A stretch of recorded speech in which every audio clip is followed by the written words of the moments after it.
Hello friends, एक बार फिर आपका स्वागत है आपके अपने चैनल में जिसका नाम है बैंकिंग पंडित। और सुनिए इस बात को, क्या कि भैया, हमारे चैनल का जो शेड्यूल है वो यही है कि 7 AM को आपको डेली बेसिस पर मिलता है एक आरआरबी क्लर्क का लेक्चर, जो टोटली फोकस करके बनाया गया है या डिजाइन किया गया है उन बच्चों के लिए जो आरआरबी क्लर्क का एग्जाम लिखने वाले हैं। कब, कौन सी डेट है आपकी?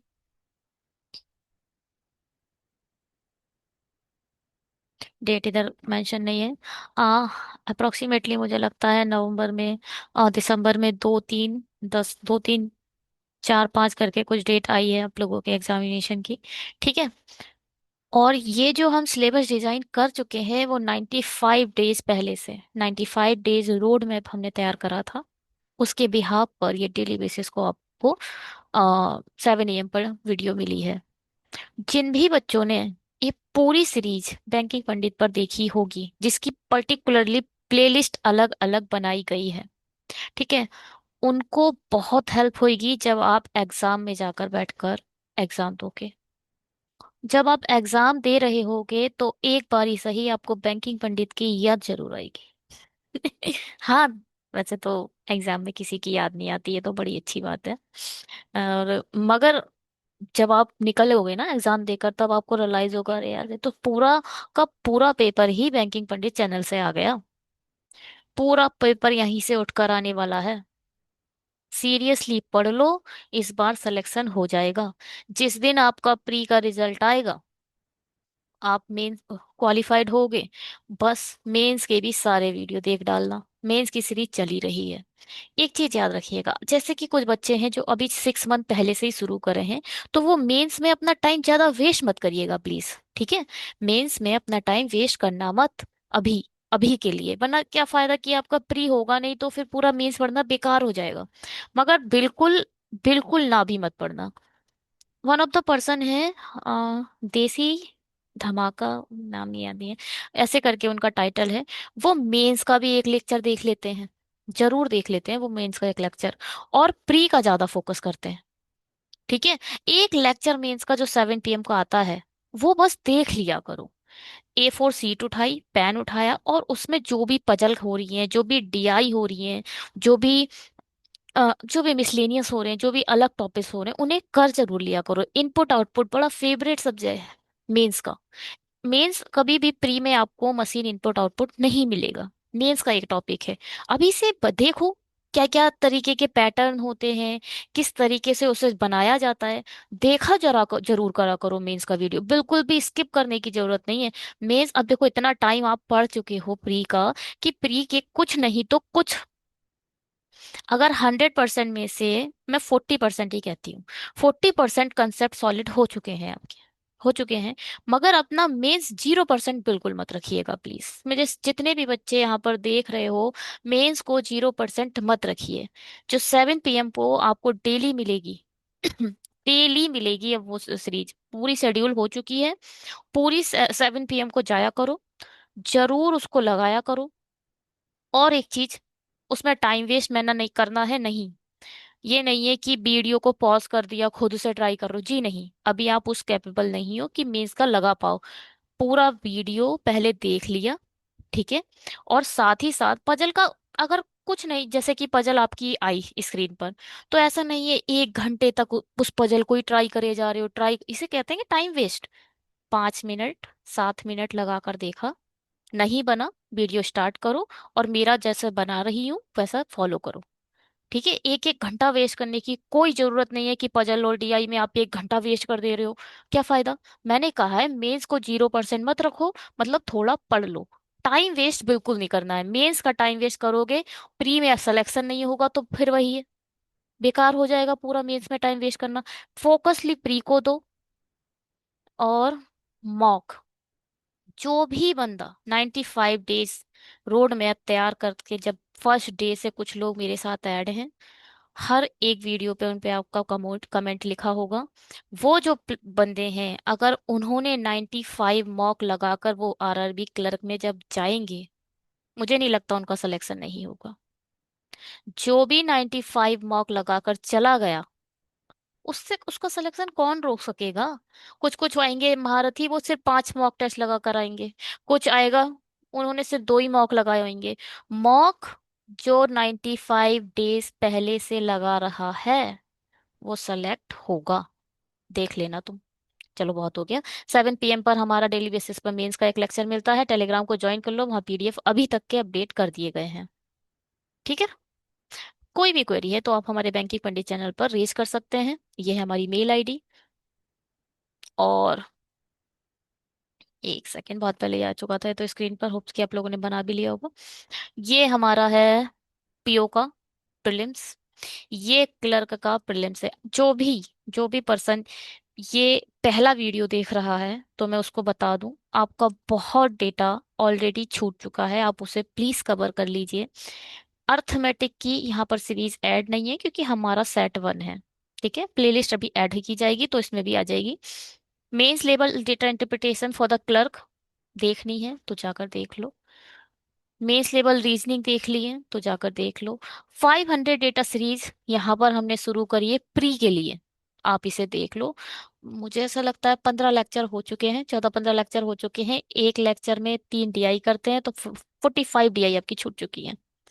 ये है क्वांट, क्वांट के भी बहुत अच्छे लेक्चर हैं जिसमें मैंने मल्टीपल थिंग्स को मतलब टाइम लेकर बीच बीच में समझाया है, जिसमें कि स्क्वायर निकालना है, 3 की मल्टीप्लिकेशन, जैसे कि 3 2 4, 3 3 3, इसको मल्टीप्लाई कैसे करोगे, step by step short trick बताई हैं। 2 डिजिट्स हैं 13 एंड 14, इनका मल्टीप्लिकेशन आपस में कैसे होता है। स्क्वायर्स, रूट कैसे निकालते हैं, स्क्वायर्स कैसे निकालते हैं, क्यूब कैसे निकालते हैं, क्यूब रूट कैसे निकालते हैं।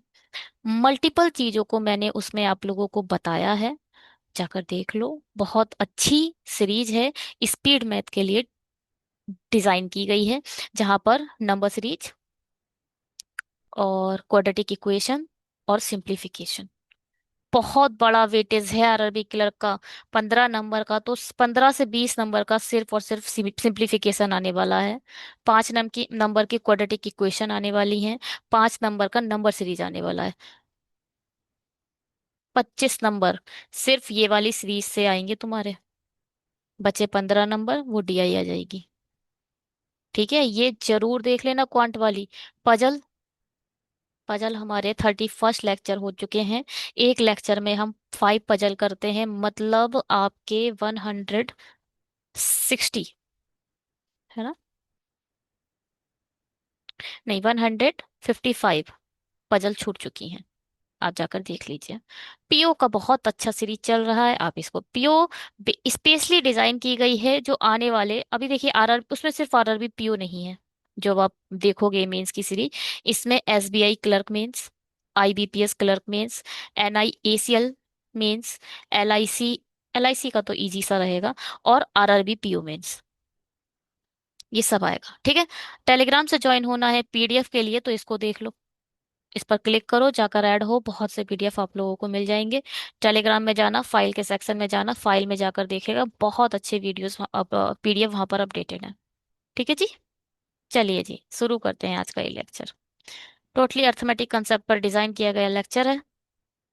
बीच बीच में हम आपको, पहले क्वेश्चन भी आएगा ना, क्वेश्चन में आपके थोड़े बहुत बेसिक भी डिस्कस कर लेंगे। अब जैसे कि मिक्सचर की बात है, मिक्सचर के लिए अगर मैं बेसिक डिस्कस करूं तो क्या है, क्योंकि ये पहला लेक्चर है मैं इस पर टाइम दूंगी और देना जरूरी भी है। ठीक है, क्योंकि आने वाले लेक्चर्स में हम स्पीड बहुत बढ़ा देते हैं, करने वाले बच्चों को पता होगा। देखो, मिक्सचर का एक सबसे बड़ा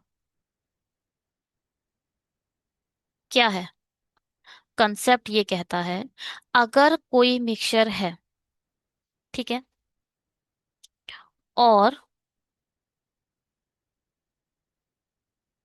क्या, मिक्सचर में, एक सेकेंड, जैसे कि मिल्क है और वाटर है, सुन लो, बहुत इंपॉर्टेंट है। X और Y के रेशियो में गिवन है।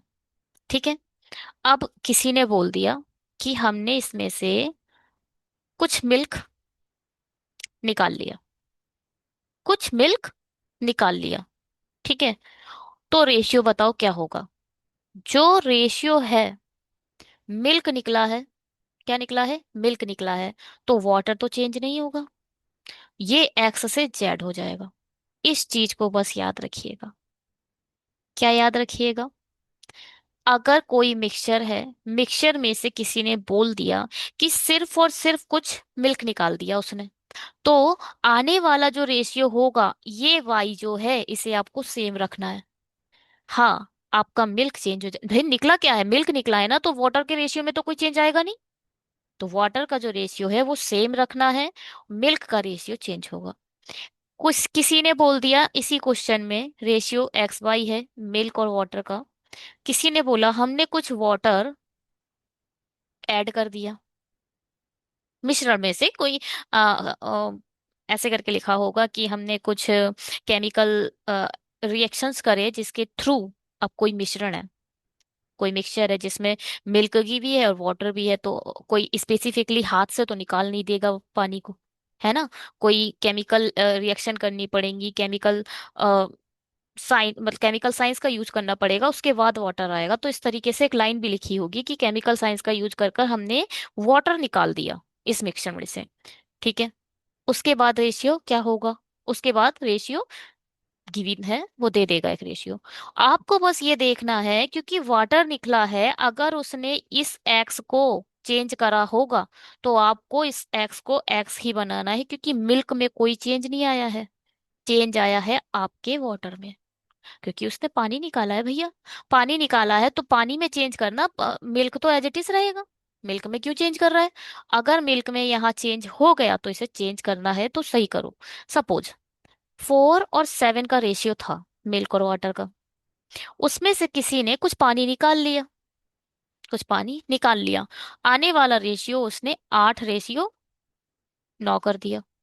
7 से 9 हुआ, सॉरी, पानी ऐड कर दिया, बोल देते हैं पानी ऐड कर दिया, 7 से 9 हुआ, ये तो सही हुआ, बिल्कुल सही है, क्योंकि पानी ऐड हुआ है, पानी में चेंज तो होगा। 4 से 8 क्यों करा, 4 से 8 क्यों करा भाई, 8 नहीं होगा, क्योंकि हमारे पानी में चेंज नहीं हुआ था। तो अब क्या करोगे, इसको 8 बना दो, इसे 8 कर दो, इसे 14 कर दो, ये इस तरीके से क्वेश्चन किए जाएंगे, ठीक है। चेंज जिसमें करा है उसी में चेंज करना है। पहला कंसेप्ट मैंने आपसे डिस्कस कर लिया। दूसरा कंसेप्ट क्या है, अगर मिक्सचर है,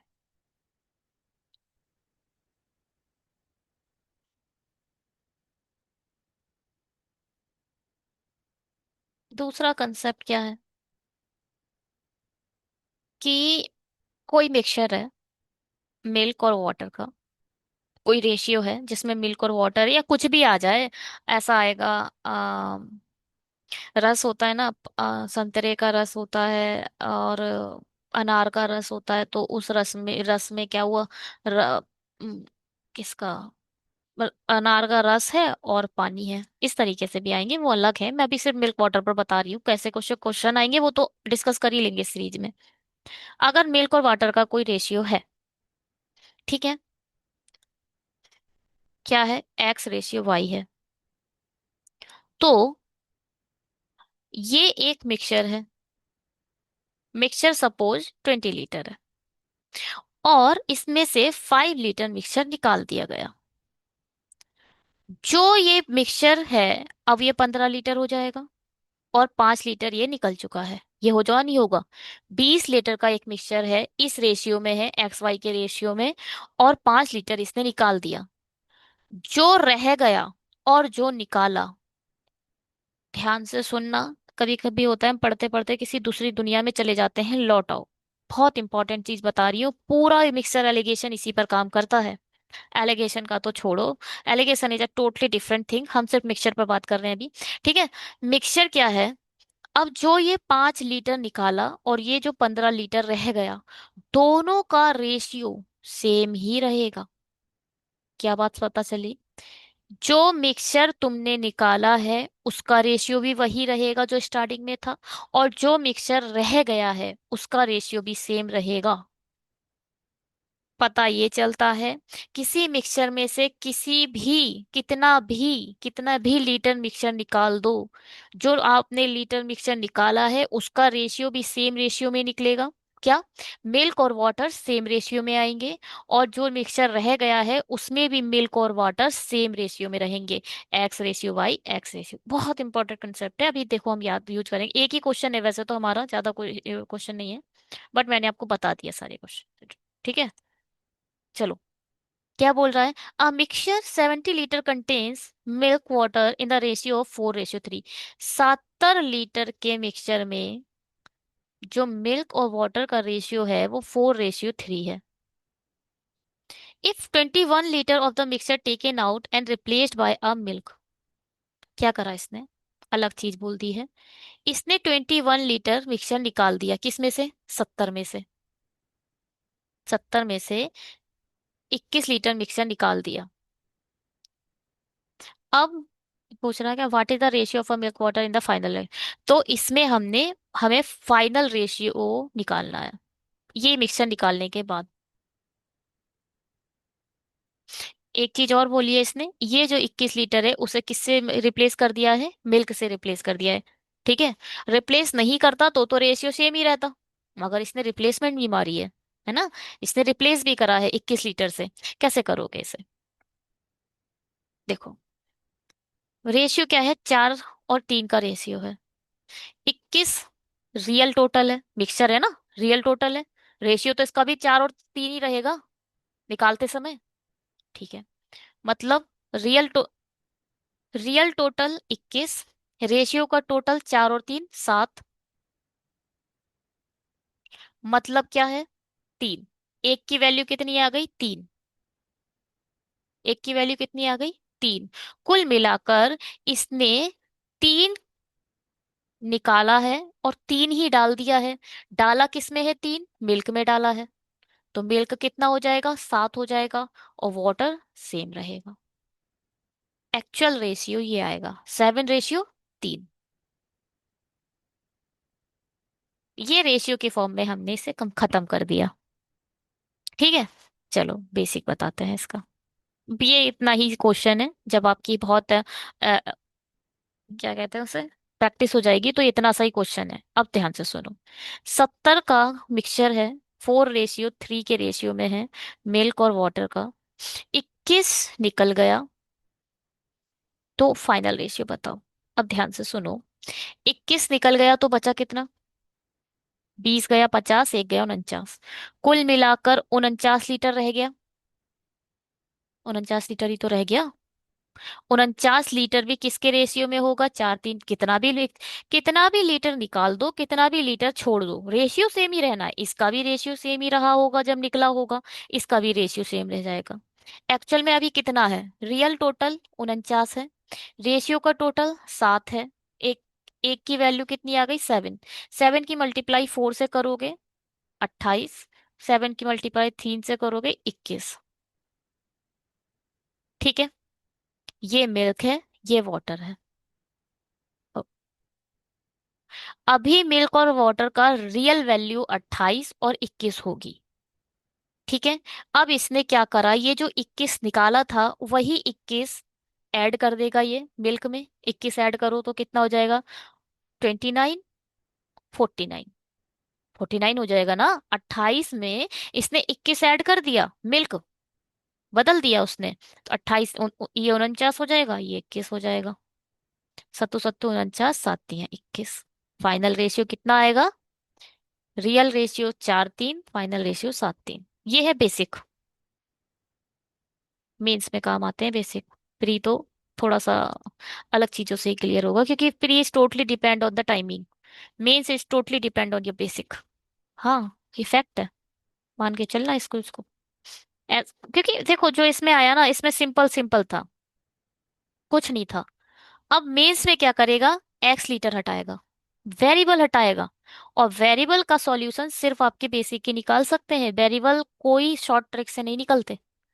ठीक है। वेरिएबल में जब जब भी पिक्चर में वेरिएबल आ जाए तो समझो कि अब आपको बेसिक फॉर्मूलाज यूज करने पड़ेंगे। चलिए, एक संख्या का 15 गुना उसके वर्ग संख्या से 55 कम है। ये लीनियर स्टेटमेंट बेस्ड क्वेश्चंस होते हैं। जब हम 6, 7, 8 में होते हैं ना, तो ये चीजें छोड़ते चलते हैं। हाँ, स्टेटमेंट बेस्ड से बड़े खतरनाक लगते हैं। टीचर तुम्हें करवाते नहीं है सीरियसली, और हम सीरियसली करते नहीं है। और एग्जाम जब देने आओगे गवर्नमेंट के, तो फिर यही पिक्चर में आते हैं। चले, संख्या का 15 गुना। मान ली हमने कोई संख्या x है, किसी संख्या का 15 गुना उसके वर्ग संख्या से 54 कम है। मतलब इसी का वर्ग, मतलब स्क्वायर से 54 कम है। 54 कम है, -54 कर दो। क्या दिख रहा है? क्वाड्रेटिक इक्वेशन दिख रही है। x² माइनस, ये क्या होगा? ये हो जाएगा, ये इधर चला जाएगा, तो हो जाएगा 15x -54। ठीक है, क्वाड्रेटिक इक्वेशन की 2 घंटे की बेसिक से एडवांस तक की मैंने एक सीरीज बनाई है। एक नहीं, मल्टीपल सीरीज मिलेंगी, चैनल पर जाकर देखो, जहां पर इस इक्वेशन को शॉर्ट तरीके से सॉल्व करने का तरीका भी समझाया गया है। ठीक है, मल्टीप्लाई करने पर 54 आए, और ऐड करने पर और माइनस करने पर 15 है। 9×6 = 54 होता है, 9 और 6 = 15 भी होता है, मगर ऐसा होगा नहीं। ऐड करने पर नहीं आना चाहिए, माइनस करने पर 15 आना चाहिए। ठीक है, 18×3 = 54 होता है। 18 में से 3 गए, 15। तो आंसर कितना आएगा? 18 और 3। ये माइनस हमें बताता है कि दोनों रूट डिफरेंट होंगे, एक प्लस होगा एक माइनस होगा। ये माइनस हमें ये बताता है कि बड़ा रूट प्लस होगा, छोटा रूट माइनस होगा। तो 18 इसका आंसर होगा। ठीक है, क्या बात समझ आ रही है? बढ़िया है। चलो जी, करते हैं इसे। The ratio of speed of the boat. अच्छा, थोड़ा सा इस पर भी खेल लेते हैं, बहुत इंपॉर्टेंट है फॉर्मूलाज को लिखना। बोट और स्ट्रीम,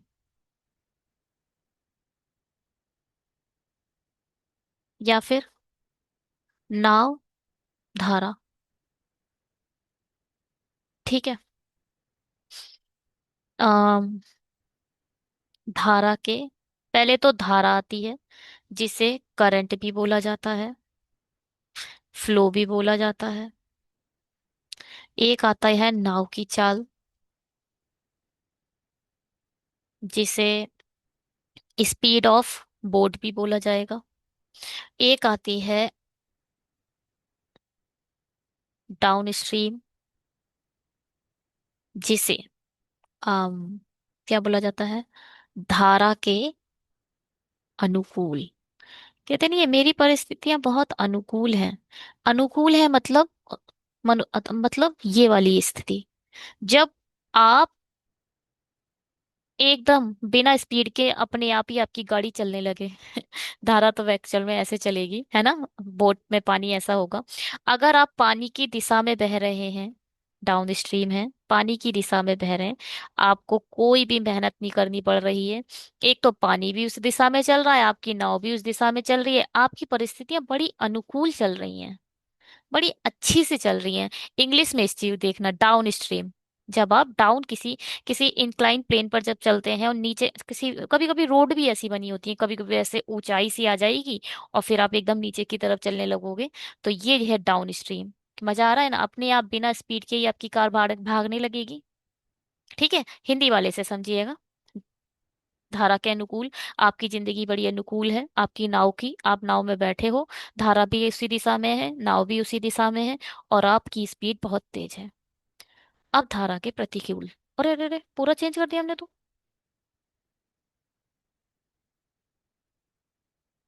ठीक है, अब धारा के प्रतिकूल, या फिर अपस्ट्रीम। ठीक है, क्या हुआ? इंक्लाइन प्लेन में जब आप अप करते हो, भैया, ये बात जो रिक्शे पे कभी आप बैठे हो तब देखना, कितनी मेहनत लगती है उन्हें। पहले तो वो जो अपनी साइकिल है उससे नीचे उतर जाएंगे, और फिर अपने हाथों से धक्का मार के ऊपर के ओर ले जाकर जाएंगे।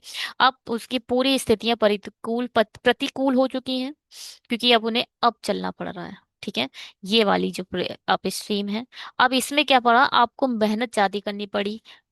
अगर मैं धारा के केस में बोलूं, आपकी नाव ऐसे चल रही है और पानी ऐसा है, पर ज्यादा मेहनत करनी पड़ेगी नहीं, पूरी स्थितियां अब क्या चुकी हो चुकी हैं, प्रतिकूल हो चुकी हैं। ठीक है, चलो इसकी रिप्रेजेंटेशन और देख लो।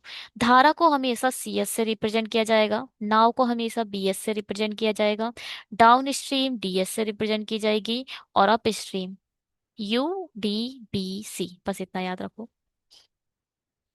ठीक है, तो यहाँ से फॉर्मूलाज बनते हैं। करंट कहता है डाउन स्पीड से अप स्ट्रीम को माइनस कर दो और डिवाइड कर दो 2 से, तब C का फॉर्मूला बनेगा। बोट कहता है डाउन स्पीड को और अप स्ट्रीम को ऐड कर दो और डिवाइड कर दो 2 से, तब बोट का फॉर्मूला बनता है। डाउन स्ट्रीम इक्वल टू होता है B+U, और अप स्ट्रीम इक्वल टू होता है बोट माइनस यू। बस ये हैं 4 फॉर्मूला, इसके अलावा और कोई फॉर्मूला नहीं है। ठीक है जी, कोई problem?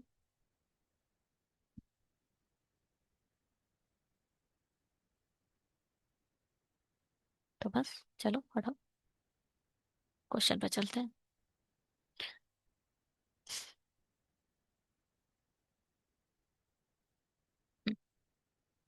The ratio of speed and the speed of boat upstream to downstream is 4:5। Upstream और डाउन स्ट्रीम की जो रेशियो दे रखा है 4:5 दे रखा है। ठीक है, अगर मैं इसमें एक्स लगा दूं तो ये 5 क्या था, एक रेशियो फॉर्म थी, एक्स लग गया तो रियल फॉर्म आ गई। रियल वैल्यू 4x है, इसकी रियल वैल्यू 5x है। If the sum of the speed of stream and the boat speed is 30, speed of stream मतलब धारा की चाल, मतलब C+B का जो रेशियो ऐड होकर जो वैल्यू है वो 30 है। ठीक है, सम बोल रखा है, इसके प्लेस पर क्या लगा सकते हो तुम? तो पूछा क्या गया है, then what is the speed of stream, मतलब C की वैल्यू पूछ बतानी है, C की वैल्यू बतानी है।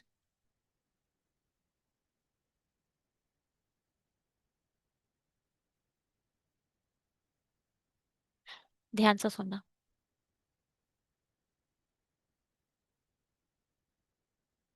C क्या था, D-4 डिवाइडेड बाई 2, मतलब x/2 लिख सकते हो। 5x में से 4x गए, कितना आ गया, x/2। b के प्लेस पर क्या लिख सकते हो, 5+4 डिवाइडेड बाई 2, मतलब 9x/2 लिख सकते हो ना। पूरे फॉर्मूला जब मैं दोबारा नहीं लिख रही, तो यहाँ आ जाएगा x/2, यहाँ आ जाएगा 9x/2। आप कह सकते हो 10x/2 हो चुका है, 0 से 0 खत्म, x=6, x की वैल्यू 6 आ गई। यही तो C पूछा है, C=6/2, मतलब 3। आंसर कितना आएगा, 3। समझ आया या नहीं? आया? एक्स कैसे हो गया? देखो भैया, करंट इक्वल टू क्या था, डाउन स्ट्रीम मतलब 5x, प्लस अप स्ट्रीम मतलब 4x, ओ सॉरी, -4x/2, यही तो था। C=D-U/2, तो क्या आ गया, x/2।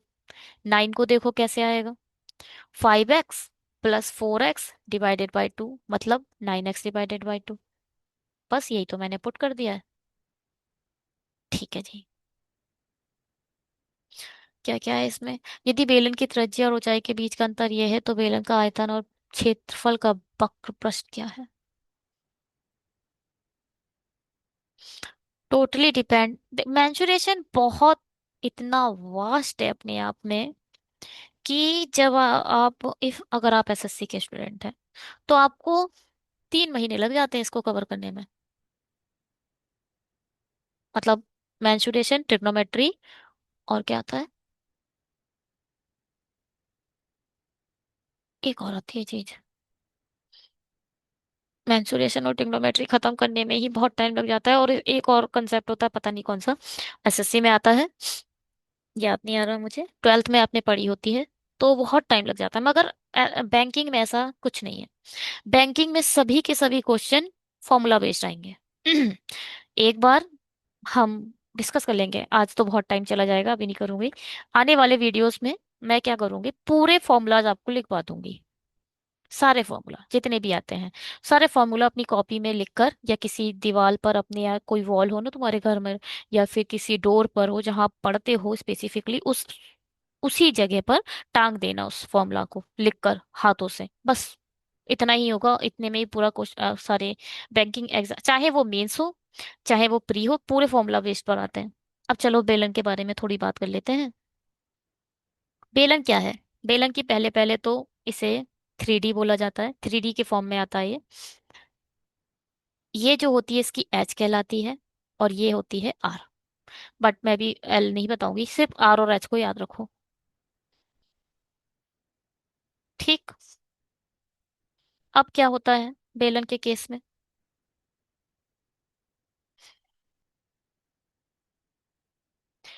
एक होता है, अगर मैं हिंदी में बोलूं, आयतन। इंग्लिश में इसी को कहते हैं, क्या कहते हैं इसे इंग्लिश में? वॉल्यूम। एक होता है रेडियस, और रेडियस को हिंदी में बोला जाता है त्रिज्या। ये होता है आर। अच्छा, वॉल्यूम क्या होता है? पहले तो वॉल्यूम बताओ बेलन का। पाई आर स्क्वायर एच। देखो, अगर ज्यादा रट्टिफिकेशन ना हो तो सुनो। सर्कल का area multiply by H. Circle का एरिया होता है पाई आर स्क्वायर, और मल्टीप्लाई बाय एच। सर्कल का एरिया मल्टीप्लाई बाय एच, यही होता है इसका वॉल्यूम।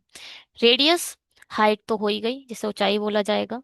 और एक आता है इसका वक्र पृष्ठ क्षेत्रफल, जिसे बोला जाता है कर्व से surface area. Curved surface area. ठीक है। ये क्या होता है? ये होता है 2 पाई आर एच। 2 पाई आर एच। सर्कल का बोला जाता है, इसको बोला जाता है पेरिफेरल। पेरिफेरल एरिया क्या होता है इसका? पाई आर। ठीक है, सर्कल का। तो इसमें कितने सर्कल दिख रहे हैं? 2 सर्कल दिख रहे हैं। तो 2 पाई आर तो यहां से निकला। सिर्फ पेरिफेरल एरिया ले लिया है सर्कल का, एक नीचे वाले सर्कल एक ऊपर वाले सर्कल, और इसकी हाइट भी है तो एच ले ली। ठीक है। मैम हाइट दो क्यों नहीं ली? हाइट एक ही है, ठीक है, दो हाइट नहीं है। हाइट एक ही है, याद रखिएगा। पता चला एक एक लाइन इधर एक लाइन इधर, दो हाइट है। ऐसा कुछ नहीं है, हाइट सिर्फ एक ली है। एरिया दो है तो उसके लिए 2 पाई आर आया है। हाँ, 2 पाई आर एच, बस यही है, और कुछ नहीं होता है। हटाएं से, आगे बढ़ते हैं। देखिए जी, बेलन की त्रिज्या और ऊंचाई का जो डिफरेंस है, इसको मॉड लगा दो। स्पेसिफिकली अगर मैं बात करूं तो आप, हम जैसे कि अभी हमने बेलन बनाया ऐसा, इसमें क्या दिख रहा था? एच लेंदी दिख रहा था और आर छोटा था। मगर क्या ऐसा नहीं हो सकता, एच नन्ना सा बना दूं और आर बड़ी बना दूं? ये भी तो बेलन ही है। तो आप कह नहीं सकते कि बेलन की त्रिज्या बड़ी है या हाइट बड़ी है, इसलिए मॉड लगा दो। वो आंसर एंड में ही बता देगा क्या बड़ा है। और बेलन का आयतन क्या है? पाई आर स्क्वायर एच 1848। तो 2 पाई आर एच निकालना है। आर एच निकलेगा कैसे? ये नहीं निकल पाएगा, देखो भैया, क्योंकि नहीं, इक्वेशन अच्छे से नहीं बन रही है यहाँ पर। तो अगर R - S तो आपको पता है, R+H किसी भी तरीके से पता चल जाता तो हम ये बना देते, मगर ये नहीं बन पाएगा। किसी भी तरीके से ये नहीं बन पाएगा। ठीक है, आर और एच की वैल्यू आप डिटरमाइन नहीं कर सकते। इन लास्ट आप कुछ भी डिटरमाइन नहीं कर सकते। हम्म। चलो आगे बढ़ते हैं। The shopkeeper sold the laptop for rupees this if the ratio of a marked price to the cost price. एक होता है इसमें बहुत अच्छा एक वो आता है, मार्कड। मैंने बनाए हैं पूरे आधे घंटे का एक वीडियो बनाया जिसमें एक डीआई करी है हमने बहुत अच्छी वाली, जिसमें मार्कअप को मैंने बहुत अच्छे से समझाया है। जाके देखिएगा। Complete reading for the beginner करके एक टाइटल दिया है, स्पेसिफिकली एक पूरा कोर्स डिजाइन किया था उसके लिए। उसको आप डिस्क्रिप्शन बॉक्स में जाओ, उसमें वो लिंक ऐड कर दी है, बहुत अच्छा है, उसे जाकर सुन लो। बहुत ही अच्छे से मैंने बताया है उसमें। मैं एक बार और बताती हूँ आप लोगों को क्या। देखो, सेलिंग प्राइस ना दो तरीके से बनता है। एक तो कॉस्ट प्राइस से, दूसरा बनता है मार्क प्राइस से।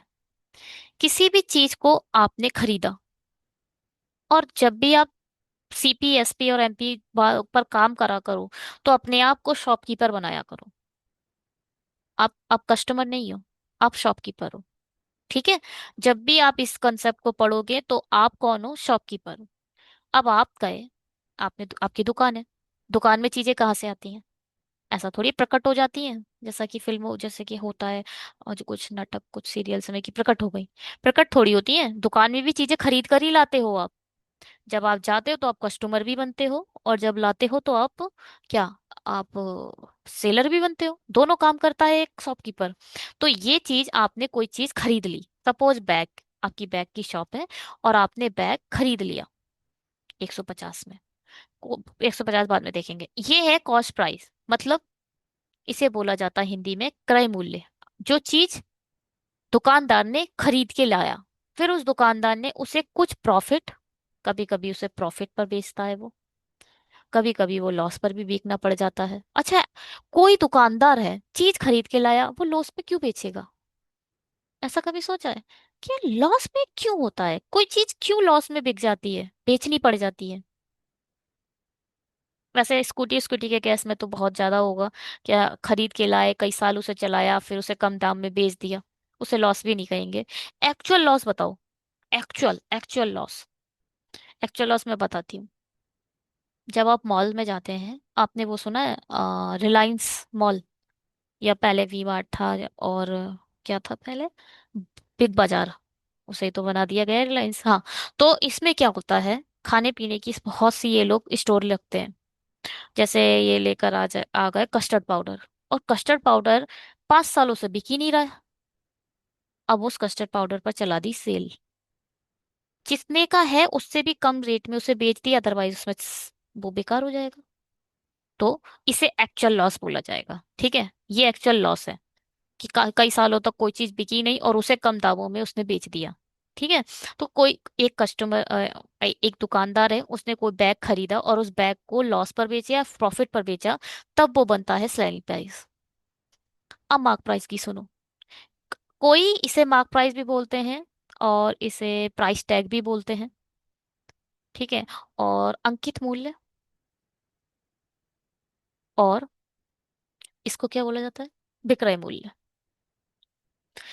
कोई किसी चीज पर किसी एमआरपी है, ठीक है, उस एमआरपी पे आपने डिस्काउंट करके कुछ बेचा। डिस्काउंट को कभी कभी भट्टा भी बोला जाता है और छूट भी बोली जाती है।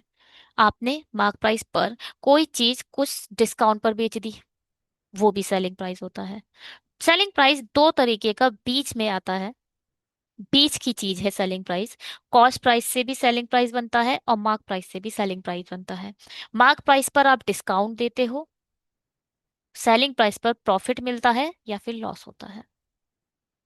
ठीक है, बात समझ में आई?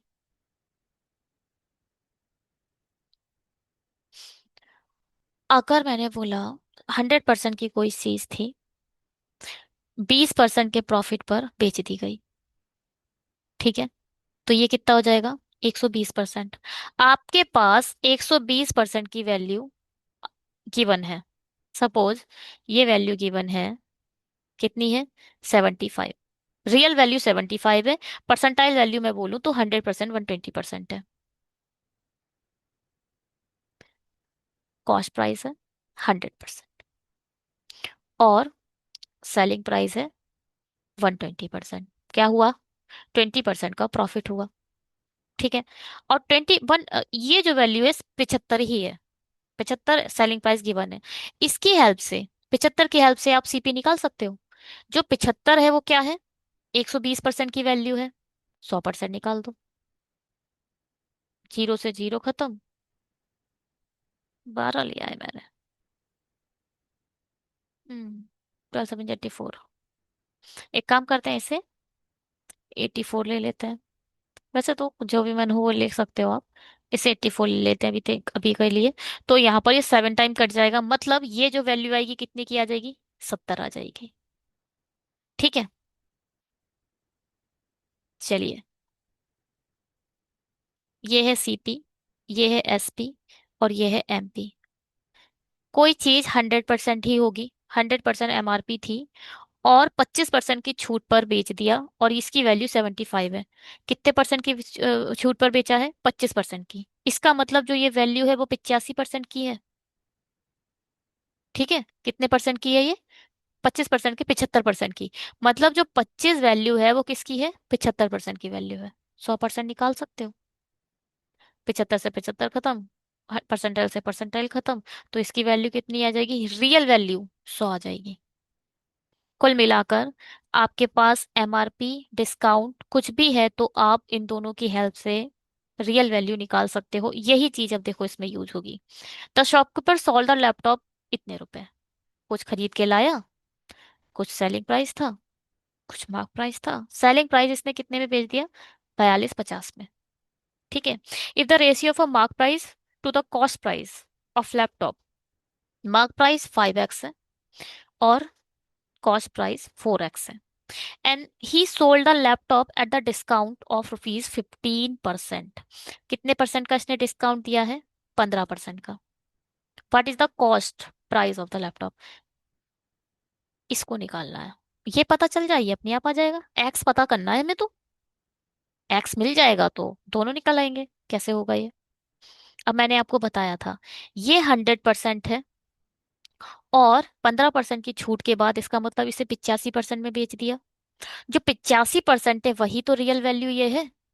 रियल वैल्यू 42.50 ही तो 85% की वैल्यू है। ये तो समझाया था मैंने अभी। 85 की वैल्यू ये है, 100 की वैल्यू निकालनी है। 50 25 5 8 40, ठीक है।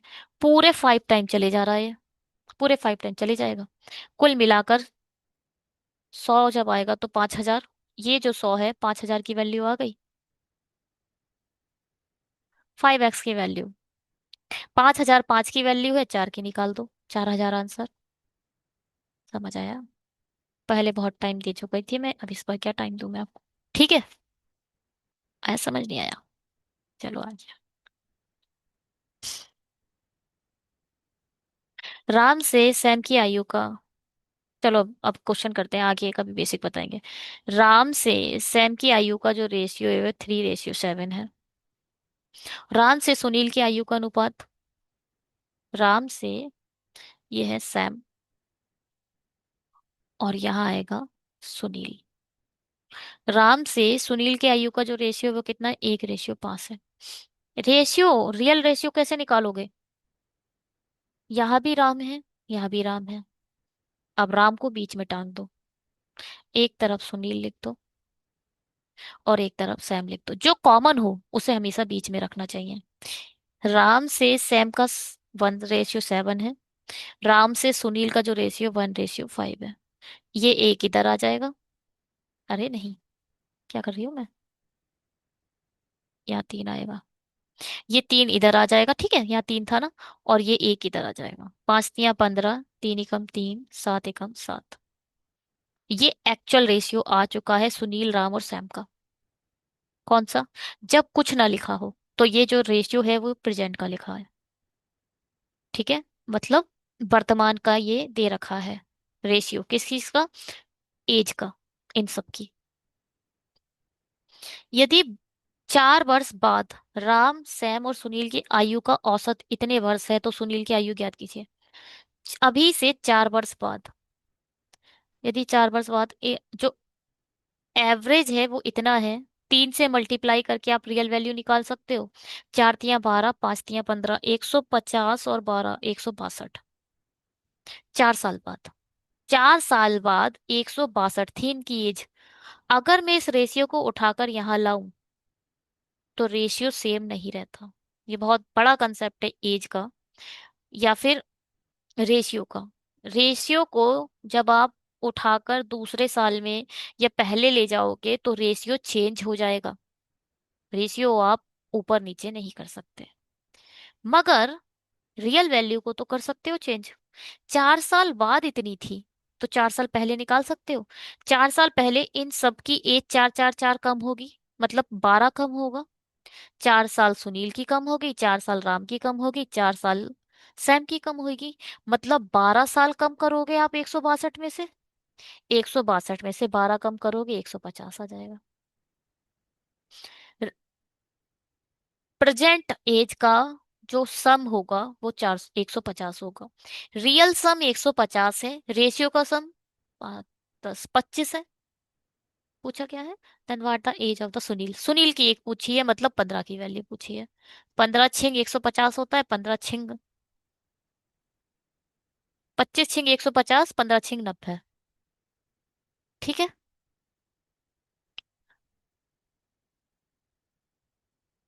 समझ आया? 10 men complete the work in a 6 days. 15 women complete the work in a 8 days. In how many days 12 men and 8 women together can complete the work?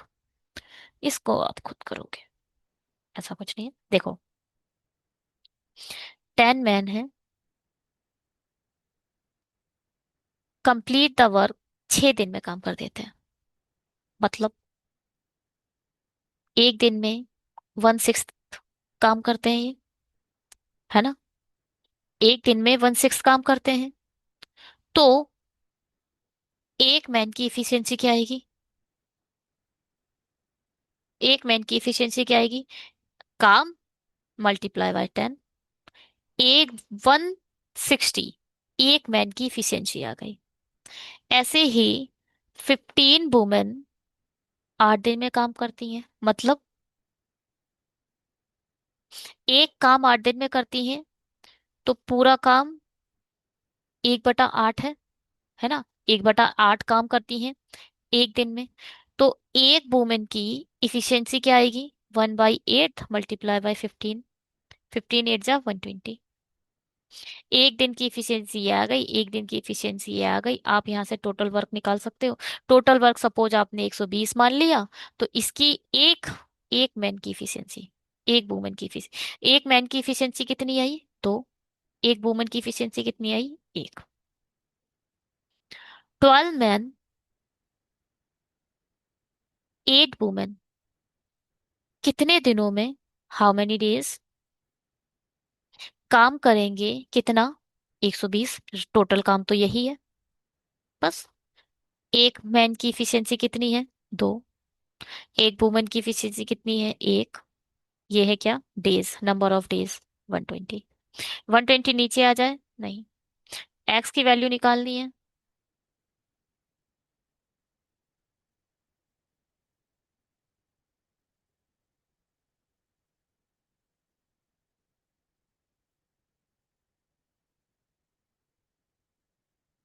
Minus करके भी तो निकलेगा।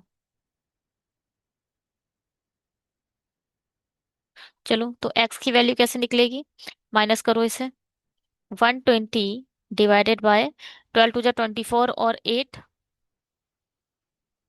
32।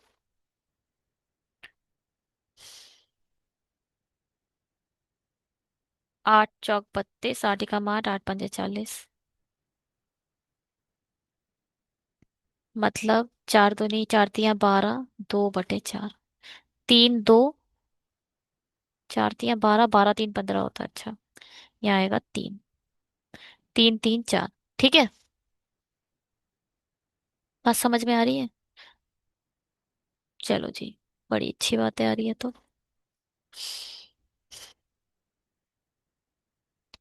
ये क्या है? ए और बी ने इस अनुपात में व्यवसाय शुरू करा। 4 महीने बाद सी ए की शुरुआती निवेश के आधे हिस्से के साथ शामिल हो गया। 1 वर्ष के अंत में कुल लाभ इतना है, तो बी का देखो। ए और बी 4:5 के रेशियो में इसने स्टार्ट करा। सी आ गया। देखो हमेशा याद रखिएगा, जब आप इसका रेशियो लिखेंगे उसके साथ कितने साल, पूरे 1 साल के बारे में काम कर रहा है ये, वर्ष के अंत में। तो इसने पूरे 12 साल 12 महीने काम करा। इसने भी पूरे 12 महीने काम करा। सी क्या हुआ? सी कितने 4 महीने बाद आया है। 4 महीने, 1 2 3 4 5 6 7 8 9 10 11 12, 4 महीने बाद आया है, मतलब 5वें महीने में आया है। तो इसने कितने महीने काम करा है? एक, तीन एकम तीन, तीन दूनी 6 7 8। 4 महीने बाद आया है, मतलब इसने 8 महीने काम करा है। कितना लेकर आया है? सी के शुरुआती निवेश का आधा, मतलब 2 लेकर आया है। और कितने महीने काम करेगा? 8 महीने। एक्चुअल रेशियो बनाओ तो इसका 4 4 तियां 12, 4 दूनी 8। और कुछ रखेगा? नहीं। यहाँ आ जाएगा 12, 5 तियां 15, 2 दूनी 4। रियल टोटल, टोटल प्रॉफिट कितना हुआ है? इतना हुआ है। Real total 6200। रेशियो का टोटल 27, 3 30, 31। पूछा क्या है? बी का लाभ का हिस्सा, मतलब 15 की वैल्यू पूछी है। ये टू जा खत्म हो जाएगा, 15 से मल्टीप्लाई कर दो। 15 दूनी 30। ठीक है, समझ आया?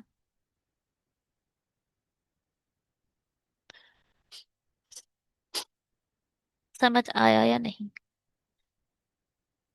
पार्टनरशिप का फॉर्मूला क्या होता है? प्रॉफिट। इसे याद रखना बस।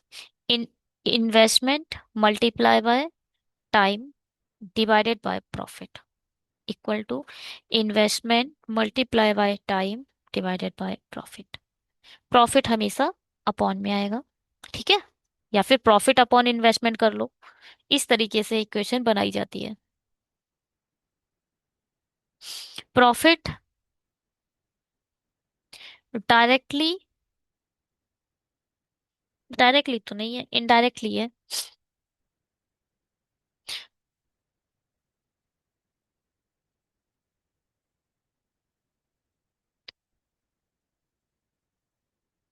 चलो चीज थोड़ी सी अलग हो जाएगी, छोड़ो। 3000। फॉर्मूला बस देख लो, फॉर्मूला किस पे हाथ पर करता है, क्योंकि ये जो आएगा आरआरबी क्लर्क का एग्जामिनेशन फॉर्मूला बेस पर ही होगा। इसका बेसिक भी बताऊंगी जब मैं इसकी पीडीएफ पूरी तैयार करूंगी। Rahul invested 5600 in a simple interest scheme at R% per annum for 3 years. After 3 years, he got this fine by the value of R। कुछ नहीं है ये, है ना? राहुल इन्वेस्टेड, देखो पी जो दे रखा है वो दे रखा है ये। और R% से 3 साल के लिए लगाता है, मतलब आप कह सकते हो 3R% निकालना है आपको। After 3 year he got this, बस।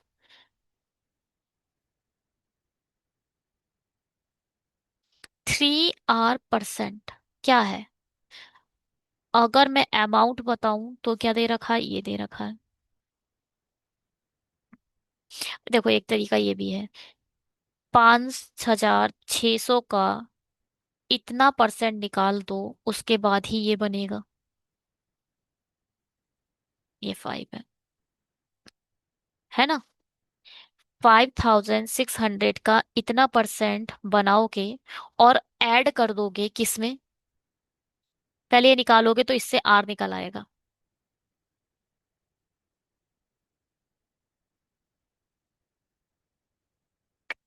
और फिर ऐड करोगे 5600 में। ये पूरी इक्वेशन है ना? इसका इतना परसेंट निकालो और दोबारा इसमें ऐड कर दो, तब जाकर ये बनेगा। तो क्या, क्यों ना आप उसमें से माइनस ही कर दो। तो इतना कुछ मत करो,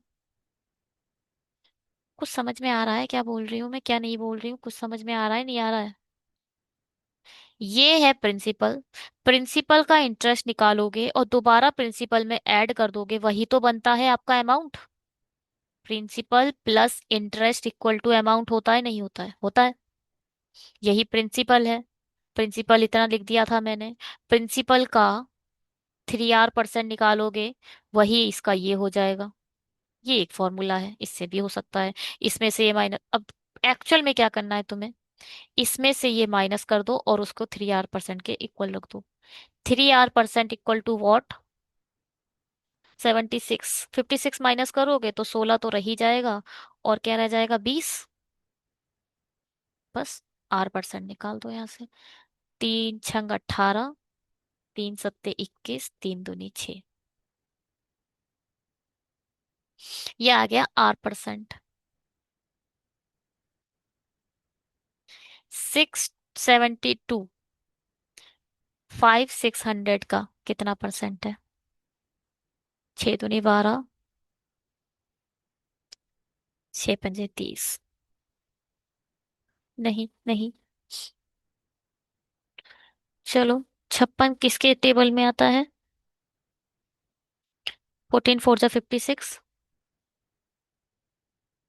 14 4 जा 56। बचा कितना?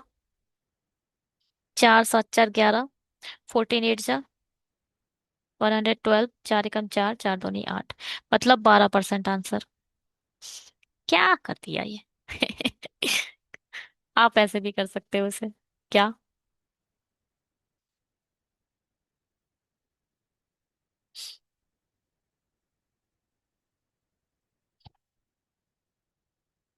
और क्या कर सकते हो, ये सबसे अच्छा तरीका है, शॉर्ट शॉर्ट तरीका करने का।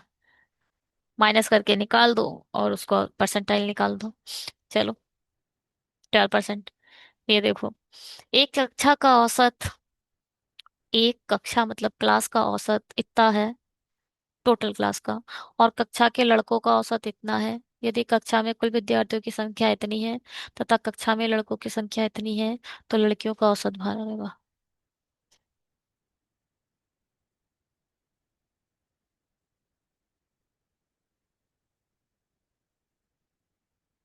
एक कक्षा का औसत देखो, और कक्षा के लड़कों का औसत यह है। यदि कक्षा में कुल विद्यार्थी हो, रियल टोटल जो क्लास का है वो है 40, और रियल एवरेज जो है वो है 45 क्लास का।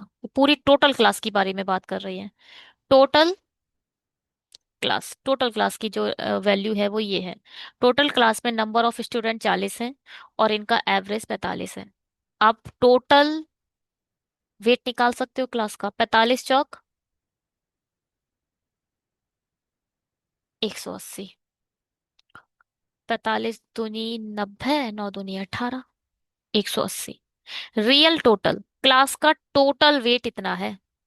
अब चलो आगे। टोटल क्लास में कुछ बॉयज हैं, कुछ गर्ल्स हैं। बॉयज कितने हैं? बॉयज कितने हैं? 15 है। आप कह सकते हो गर्ल्स 25 होंगी। लग रहा है आईटी की क्लास है। ठीक है। इंजीनियरिंग की तो बिल्कुल नहीं होगी, उसमें तो लड़कियां ज्यादा कम ही रहती हैं। हर मेरा, चलो कोई सी भी होगी। टोटल है, टोटल में से बॉयज 15 है, और लड़कियां 25 हो जाएंगी। 25 5 30 और एक 40, ठीक है। अब 15 लड़कों का जो वेट दे रखा है वो कितना दे रखा है?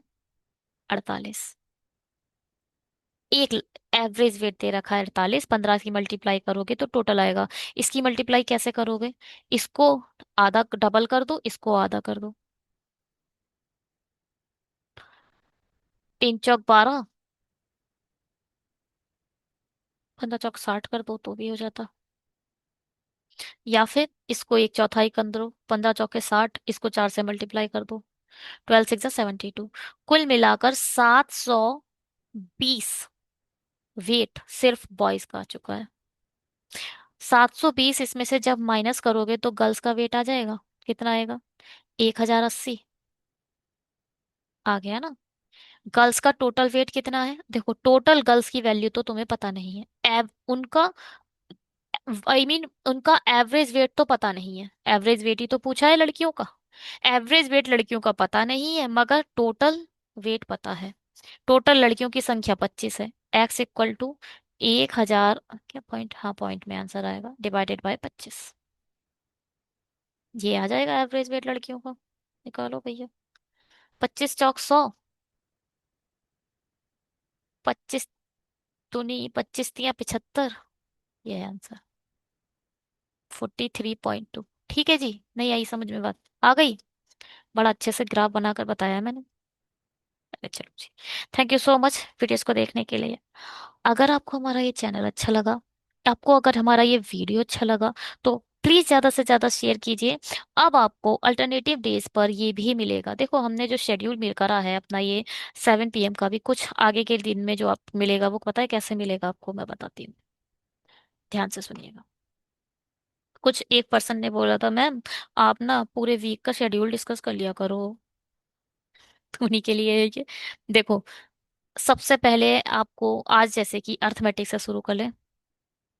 अर्थमेटिक है, आज अर्थमेटिक है। उसके बाद मिलेगा आपको मिक्सर रीजनिंग का, मिक्स रीजनिंग का एक टॉपिक। फिर उसके बाद आपको मिलेगी DI। फिर उसके बाद मिलेगा आपको क्वांट। और उसके बाद पजल। ये इस तरीके से। फिर पजल के बाद दोबारा अर्थमेटिक पर आएंगे हम। फिर मिक्स रीजनिंग। फिर DI। फिर क्वांट। फिर पजल। सही है। 5 5 दिन अल्टरनेटिव में आप पढ़ा करोगे। चलो जी, thank you so much videos को देखने के लिए। प्लीज ज्यादा से ज्यादा शेयर करो उन फ्रेंड्स के पास जो RRB क्लर्क के लिए बहुत सीरियस, बहुत से बच्चों को अभी बैंकिंग मैनेजर चैनल के बारे में नहीं पता है। आप लोग की हेल्प से ही ये पता चल सकता है। हमारी कोई अपनी मार्केटिंग टीम तो है नहीं। ठीक है। और ना ही हमने इन्फ्लुएंसर के थ्रू ज्यादा पब्लिसिटी कराई है। कहते हैं अगर आप में की चीज रियल में अच्छी है, तो वो बिना मार्केटिंग के भी बिक जाएगी। फिलहाल ये आज की दुनिया में पॉसिबल बहुत कम है, टाइम लगेगा मुझे लगता है बिना मार्केटिंग के। बट होप कि आप लोग मेरी हेल्प करो तो ये ज़्यादा तक पहुंच पाए। Bye, have a great day. Telegram को ज्वाइन करना, वहां पर PDF अपडेट कर देंगे।